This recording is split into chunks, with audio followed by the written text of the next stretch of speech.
हम संसार में रहकर भी ध्यान साधना कर सकते हैं। यहाँ तक कि हम अगर कोई कार्य कर रहे हैं तो उसमें भी ध्यान साधना कर सकते हैं। ध्यान का अर्थ है कि फोकस।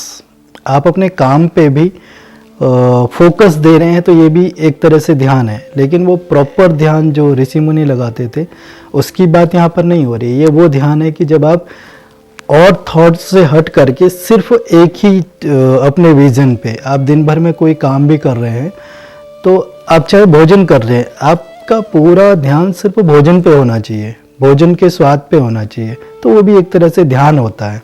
आप जो भी काम कर रहे हैं उसे पूरे ध्यान से करिए। जो भी काम कर रहे हैं, चाहे पानी पी रहे हैं, पानी को बड़े उससे उठाइए, बड़े अच्छे से उठाइए और बड़े अच्छे से उसको पीना शुरू कीजिए, तो उसको महसूस कीजिए। तो देखो कुछ ही दिनों में आपका जीवन चेंज होना शुरू हो जाएगा। तो ये सब ध्यान है।